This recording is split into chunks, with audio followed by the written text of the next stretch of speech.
Welcome back to ഗ്രൂ. നമ്മൾ ഇന്ന് എടുക്കാൻ പോകുന്നത് കെമിസ്ട്രിയിലെ കെമിക്കൽ കൈനറ്റിക്സ് എന്ന് പറയുന്ന ചാപ്റ്ററാണ്. അതിന് നമുക്ക് ആദ്യം പഠിക്കാനുള്ളത് കെമിക്കൽ റിയാക്ഷനെ പറ്റിയിട്ടാണ്. റിയാക്റ്റൻസ് പ്ലസ് പ്രൊഡക്റ്റ് അതാണ് ഫസ്റ്റത്തെ ടോപ്പിക്. അപ്പോൾ നമുക്ക് റിയാക്റ്റൻസ് H2 O2 ആണെന്നറിയാം, കിട്ടുന്ന പ്രോഡക്റ്റ് H2O ആണെന്നറിയാം. ഇതിൽ CO2 carbonates CaCO3 Ca plus CO2 gives CaCO3. Changes during chemical reactions. ഇവിടെ തെറ്റിയിട്ടുള്ളതാണ്. ഇവിടെ റിയാക്ഷൻസ് എന്നാണ് വേണ്ടത്. ഇവിടെ നമുക്ക് റിയാക്ഷൻസ് എന്നാണ് വേണ്ടത്.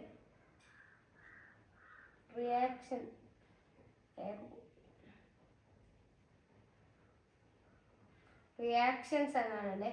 Colour change C12H22O11 plus heat gives to 12C plus 11H2O എന്നാണ് ഫസ്റ്റത്തെ എഴുതുകയാണ്. പിന്നെ evolutions of gases carbonate plus acid gives equal to CO2 എന്നാണ്. പിന്നീട് നമുക്ക് കുറച്ച് അതിനെ പറ്റിയിട്ടുള്ളതാണ്. അത് ജസ്റ്റ് നിങ്ങൾ നോക്കാം. Na2 plus CO3 plus HCl NaCl plus H2O plus CO2 zinc plus 2HCl gives zinc Cl chloride plus H2. Formation of precipitation.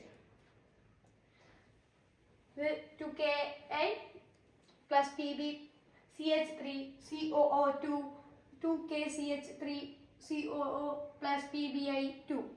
Formation of spin. FeS plus 2HCl is equal to FeCl plus H2S. ഇനി നമുക്ക് different type of chemical reactions എന്നാണ് പഠിക്കാനുള്ളത്. നമുക്ക് combination reaction ആണ് first ആയിട്ട് പഠിക്കാനുള്ളത്. അപ്പോൾ നമുക്ക് അതിലേക്ക് നോക്കാം. അതിൽ നമ്മൾ സിമ്പിൾ ആയിട്ട് A plus B വെച്ച് കാണിച്ചു തരാം. A plus B gives to AB. നോർമലാണ്. CaO plus H2O എന്നിട്ടാണ് CaOH2. The reaction in which two or more simple substance elements or compounds combines to form a compound is called combination reaction. നമുക്ക് പഠിക്കാനുള്ള decomposition reaction ആണ്. അതിൽ നമുക്ക് equations ഉണ്ട്. A plus B AB is equal to A plus B. അതേപോലെ CaCO3 plus heat കൊടുക്കുമ്പോഴാണ് CaO plus CO2 കിട്ടുക. Decomposition reaction is the process by which a compound break down into two or more substance. ഇനി double ഡീകമ്പോസിയേഷൻ reaction ആണ്. അത് AB plus CD gives to AC by BD. എന്ന് വെച്ച് കഴിഞ്ഞാൽ NaCl plus AgNO3 gives AgCl plus NaNO3.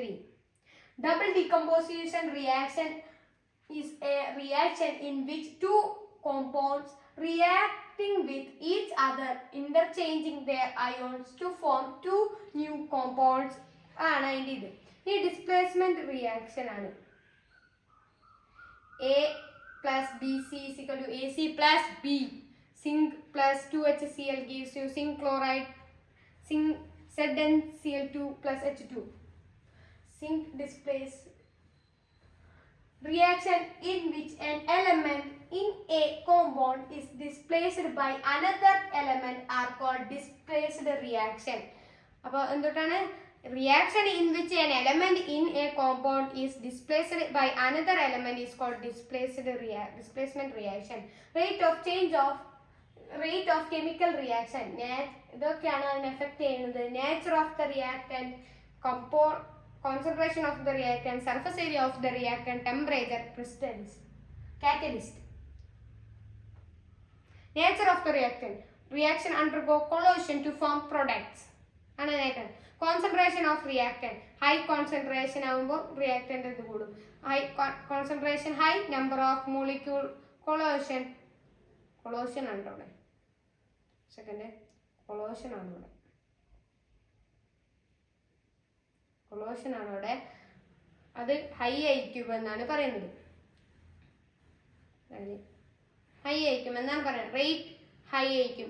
Surface area of reactant physical surface area high, number of കൊളോഷൻ high, rate high. Temperature ആണ്. Temperature എന്ന് പറയുമ്പോൾ this hold energy minimum of to move. Temperature high, there should energy high, collision high, rate high എന്നായിരിക്കും. When the reactant are heated, the kinetic energy of the particle increase, that is as The temperature increase, the number of particles that attain there should be energy increase, and the resultant of effective collision increase leads to an increase in the rate of reaction. What is displacement reaction? എന്താണ് displacement reaction? Reaction in which an element is a compound is displaced by another element are called displacement reaction. And the example ആണ് zinc plus CuSO4, zinc ZnSO4 plus Cu. കാറ്റലിസ്റ്റിനെയാണ് ഇനി പറയുന്നത്. Crystal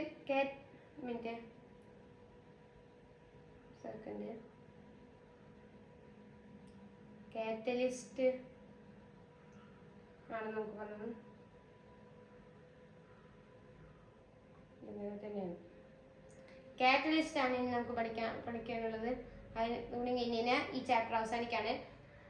Substances that increase the rate of chemical reaction without themselves undergoes any permanent change are called catalysts. ഇതോടുകൂടി നമ്മുടെ chapter കഴിഞ്ഞിരിക്കുകയാണ്. അപ്പോൾ അടുത്ത video വരുന്നവരേക്കും അതൊക്കെ by.